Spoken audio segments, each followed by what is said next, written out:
नमस्कार, बहुत स्वागत आप सभी का। जी मध्य प्रदेश छत्तीसगढ़ देख रहे हैं आप और आपके साथ मैं हूं कीर्ति दीक्षित। लोकतंत्र के सबसे बड़े महापर्व की कल तीसरी पारी है। पहले और दूसरे चरण में ज्यादातर जगह पर कम मतदान दर्ज किया गया, तो वहीं तीसरे चरण के लिए चुनाव प्रचार के साथ साथ मतदाताओं को भी जागरूक करने पर जोर दिया गया। अब तीसरे चरण में 11 राज्यों और केंद्र शासित प्रदेशों की कुल 93 सीटों के लिए वोटिंग होनी है, जिसकी सभी तैयारियां पूरी कर ली गई हैं। इसके साथ ही कल कई दिग्गजों की भी अग्नि परीक्षा है और उससे पहले आज हम अग्नि परीक्षा में आपको दिखाएंगे हर एक सीट पर तैयारियों की सीधी तस्वीर।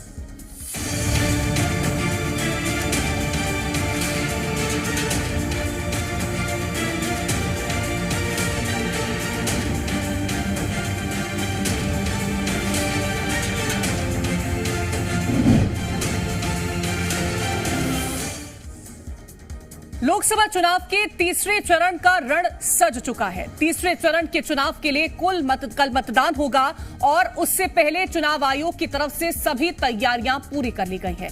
लोकतंत्र के महापर्व को सफल बनाने के लिए तमाम पोलिंग बूथ पर मतदान कर्मी पहुंच चुके हैं और तीसरे चरण में मतदान को सफल बनाने के लिए कई खास पहल भी की गई हैं। इन सबके बीच जरा ये तस्वीर देखिए। तो ग्वालियर, भिंड, विदिशा, भोपाल, अशोकनगर, हरदा, सीहोर और खंडवा से आई तस्वीरें आप देखिए। किस तरह से मतदान दल पूरे जोश के साथ अपने अपने पोलिंग बूथ के लिए रवाना हुए। तमाम सुरक्षा व्यवस्था के बीच मतदान की तैयारियां भी की गई हैं। तो मतदान दल जिस दौरान पोलिंग बूथों के लिए रवाना हो रहे थे, उस दौरान हमारी सहयोगी प्रेरणा मिश्रा ने कर्मचारियों से खास बातचीत भी की है और इस दौरान सभी मतदान कर्मी बेहद उत्साहित भी नजर आए।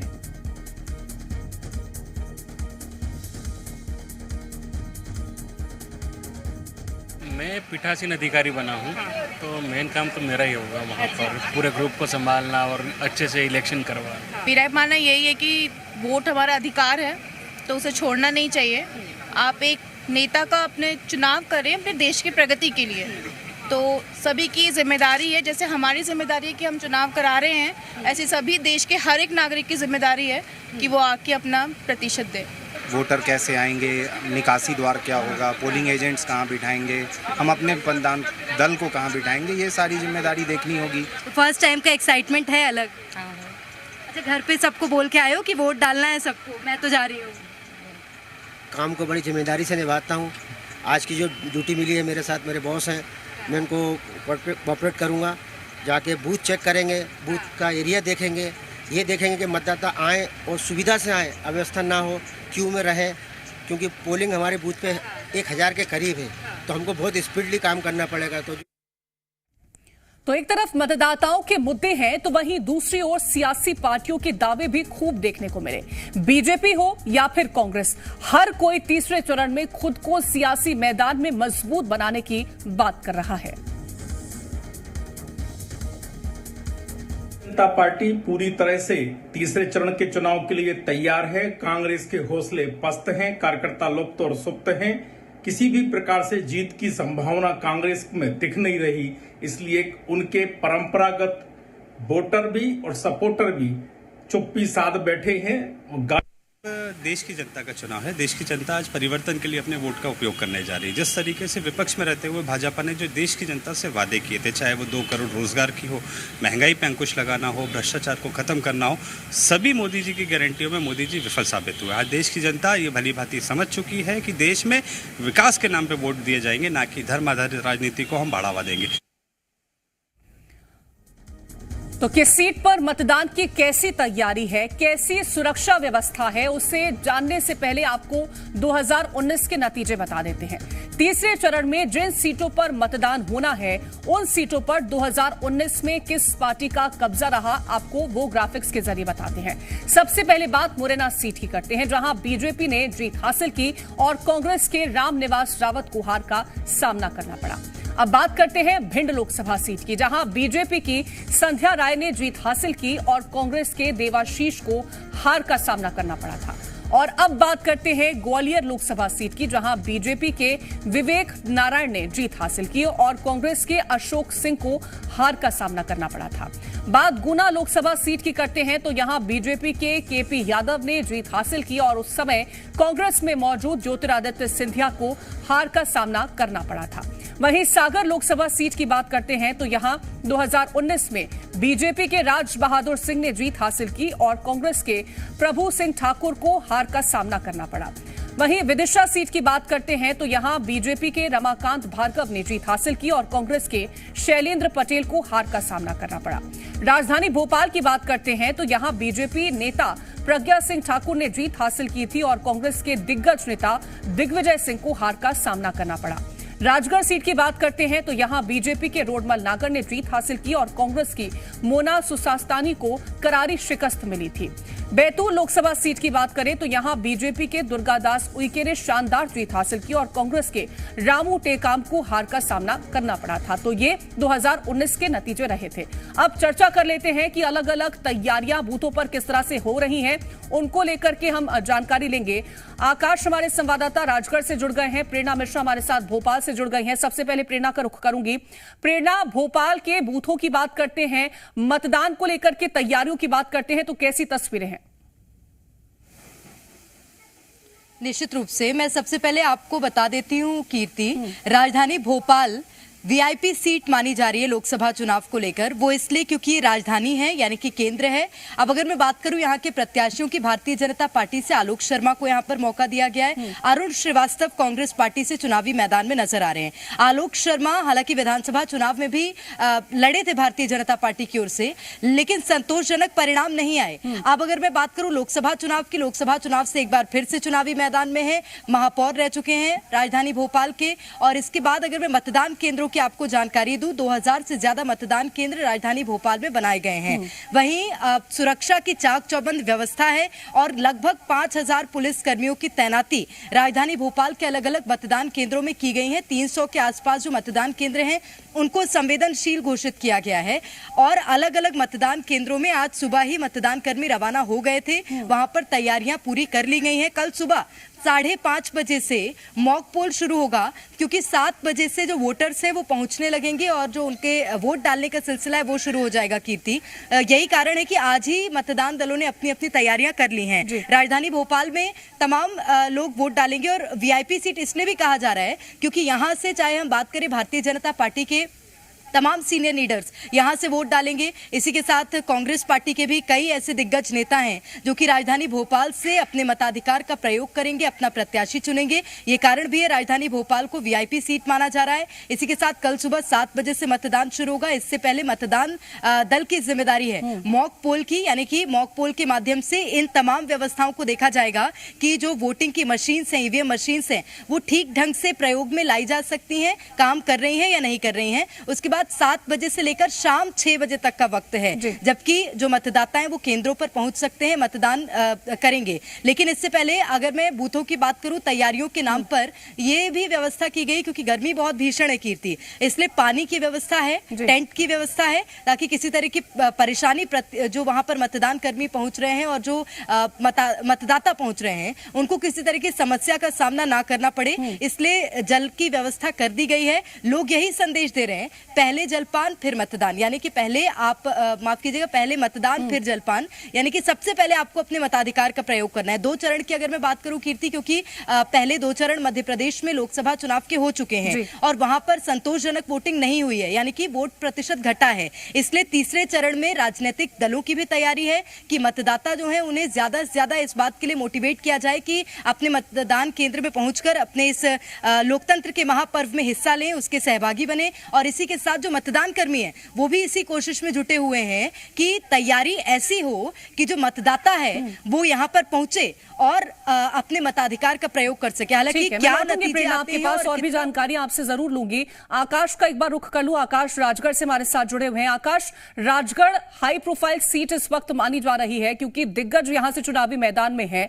अगर यहां पर तैयारियों को लेकर के बात करते हैं, व्यवस्थाओं को लेकर के बात करते हैं, वोटिंग परसेंटेज को बढ़ाने को लेकर के बात करें तो किस तरह की तस्वीरें हैं?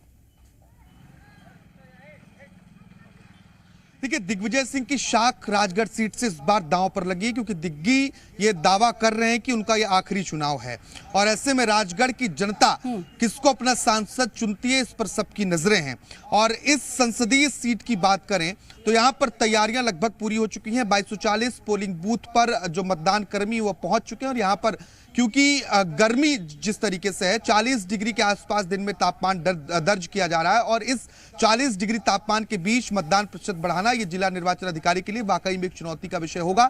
लेकिन इसके पहले घरों में पीले चावल भेजकर लोगों को मतदान करने के लिए आमंत्रित किया गया, अलग अलग तरीके से अपील की गई है। लेकिन मतदान प्रतिशत बढ़ता है या नहीं बढ़ता, ये आने वाला वक्त बताएगा। हालांकि 600 से अधिक जो पोलिंग बूथ है वो क्रिटिकल पोलिंग बूथ के तौर पर चिन्हित किए गए और यहाँ पर वेबकास्टिंग के माध्यम से निगरानी की जाएगी। सीएपीएफ के बलों को भी यहाँ पर तैनात किया गया है। इसके अलावा कुछ मॉडल बूथ भी तैयार किए गए हैं। ये जो संसदीय सीट है, इसका अगर राजनीतिक इतिहास हम देखें तो बहुत संतुलित राजनीतिक इतिहास रहा है। किसी एक पार्टी का बहुत लंबे वक्त तक एक साथ आधिपत्य नहीं रहा है। जैसे हम भोपाल की लोकसभा सीट पर देखते हैं, 35 सालों से बीजेपी का कब्जा रहा है। यहाँ पर उलटफेर देखने को मिलती रहती है और इस बार का चुनाव इसलिए खास हो जाता है क्योंकि खुद पूर्व मुख्यमंत्री दिग्विजय सिंह चुनावी मैदान में उतरे हैं और दिग्गी जोर शोर से चुनाव जीतने की कोशिश कर रहे हैं। हालांकि बीजेपी प्रत्याशी रोड मल्लागर, जो फिलहाल भारतीय जनता पार्टी के सांसद भी हैं इसी क्षेत्र से, वो भी अपनी तैयारियों में जुटे हुए हैं और राजगढ़ जो लोकसभा सीट है वो हाई प्रोफाइल सीट के तौर पर देखी जा रही है। लेकिन इस वक्त की जो चिंता का विषय है, चिंता का विषय यही है कि जिस तरीके से 2 चरणों में हमने मतदान प्रतिशत गिरते हुए देखा है, अब तीसरे चरण में क्या उस मतदान प्रतिशत को उठाया जा सकता है? राजगढ़ जैसी संसदीय सीट पर जहां पिछली बार 70 से 72% के आसपास वोटिंग होती है, क्या इस बार भी उस आंकड़े को लोग टच कर पाते हैं? मतदाता बूथों तक पहुंचता है, घर से निकलता है या नहीं निकलता है? और जो सियासी सरगर्मी है, और भी जानकारी आपसे लूंगी। करतार हमारे साथ मुरैना से जुड़ गए हैं। करतार, मुरैना की बात करें तो वहां पर क्या तैयारियां हैं? देखिए कीर्ति, मुरैना की बात की जाए तो चंबल अंचल में सबसे ज्यादा कभी भी कोई वोटिंग होती है तो उसमें हिंसा होती है, तो उसको रोकथाम के लिए पुलिस ने बहुत ही प्रयास किए हैं। यहाँ जो 15 एक्स्ट्रा कंपनियां हैं वो यहाँ बुलाई गई हैं, 8000 से अधिक पुलिस फोर्स है वो तैनात किया गया। 496 जो अति संवेदनशील पोलिंग बूथ है वहां पर उन्होंने जेसीबी खड़ी की है। जेसीबी से साफ संदेश दिया है कि अगर किसी ने भी उपद्रव किया, किसी ने भी यहाँ हलचल की तो उसके घरों को तोड़ दिया जाएगा। उसके लिए प्रशासन ने बाकायदा नोटिस जारी किए। इस बार कोशिश प्रशासन और पुलिस की ये है कि किसी प्रकार का उपद्रव ना हो। जो मतदान करने जो लोग निकलते हैं, मतदाता हैं, वो शांतिपूर्ण तरीके से घर से निकलकर मतदान करने जाए, उन्हें किसी प्रकार का टेंशन ना हो। इसके लिए लगातार अपीलें की गई हैं कि किसी प्रकार का यहाँ उपद्रव या ऐसी कोई स्थिति नहीं होगी। प्रशासन ने चाक चौबंद व्यवस्थाएं वो कर ली हैं। चप्पे चप्पे पे पुलिस बल की तैनातगी कल कर दी जाएगी। रात से ही जिस तरीके से आज सुबह से पोलिंग बूथ पर जो पार्टियां हैं वो पहुंच गई हैं और लगातार वहां जो सेक्टर मजिस्ट्रेट है वो उनकी रिपोर्टिंग ऊपर कर रहे हैं। तो प्रशासन हर उस एंगल पर ध्यान रखे हुए कि कहीं भी किसी भी मतदाता को पहुंचने के लिए दिक्कत ना हो। पिंक बूथ बनाए गए हैं, यहाँ अच्छी सुख सुविधाओं की व्यवस्थाएं वो रखी गई हैं। दोपहर में जो भी मतदान करने जाएगा 12 से 4 के बीच में उसको कोल्ड ड्रिंक्स और ठंडा पीने की पेयजल की व्यवस्थाएं बुक की गई हैं। तो हर वो सुविधाओं का ध्यान रखा जा रहा है क्योंकि ये लोकतंत्र का महाकुंभ है, इसमें किसी प्रकार की कोई कमी या गलती ना रह जाए, इसके लिए प्रशासन चिंतित है और प्रशासन ने तमाम सारी व्यवस्थाएं वो औपचारिकताएं वो पूरी कर ली है। अब बस कल सुबह का इंतजार है कि कल सुबह हो जब जाकर ये मतदान है वो शुरू हो सके। बिल्कुल, कल सुबह का इंतजार हर किसी को है जब मतदाता भी पहुंचेंगे। एक बार फिर से प्रेरणा का रुख करना चाहूंगी। प्रेरणा, अगर हम विधानसभा चुनाव को देखें तो भोपाल से कहीं ना कहीं वोटिंग परसेंटेज जो था वो विधानसभा चुनाव में भी बाकी एरियाज के मुकाबले, बाकी सीटों के मुकाबले कम दर्ज किया गया था। और अगर हम बूथों को लेकर के बात करें तो वोटिंग परसेंटेज बढ़ाने के लिए क्या कोशिशें हैं और बूथ कितने बनाए गए हैं? बिल्कुल कीर्ति, सबसे बड़ी बात यही है कि वोटिंग प्रतिशत को कैसे बढ़ाया जाए।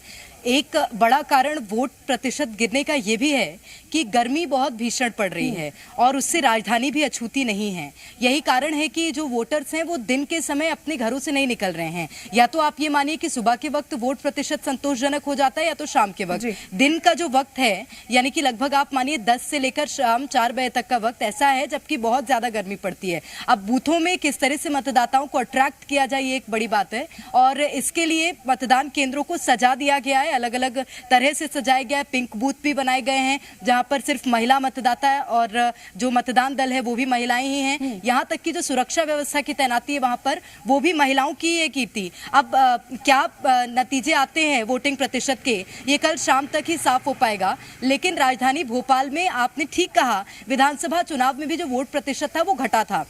लोकसभा चुनाव में अब क्या तस्वीरें होती हैं, क्योंकि बीती 2 बार के जो हमने 2 चरण के वोट प्रतिशत देखे हैं वो इतने ज्यादा संतोषजनक नहीं हैं। हालांकि सभी ये तैयारियां कर रहे हैं और मैं आपको बताऊं यहाँ पर लोग वोट अधिक से अधिक डालें, इसके लिए अलग अलग तरह के आयोजन भी निर्वाचन आयोग की ओर से किए गए, लेकिन उन आयोजनों का कितना प्रभाव पड़ा ये तो कल ही साफ हो पाएगा। राजधानी भोपाल कीर्ति भारतीय जनता पार्टी की परंपरागत सीट मानी जाती है और कह सकते हैं लंबे समय से भारतीय जनता पार्टी के पाले में ये सीट आती है और लंबे समय से यहाँ पर कांग्रेस का सांसद नहीं बना है। इस बार कांग्रेस कितनी दमदारी के साथ चुनावी मैदान में ये देखना होगा, क्योंकि आलोक शर्मा एक बार राजधानी भोपाल के महापौर के तौर पर प्रतिनिधित्व कर चुके हैं भोपाल का। क्या उनको इस बात का फायदा मिलेगा, क्योंकि विधानसभा चुनाव में परिणाम इतने ज्यादा आलोक शर्मा के लिए संतोषजनक नहीं थे।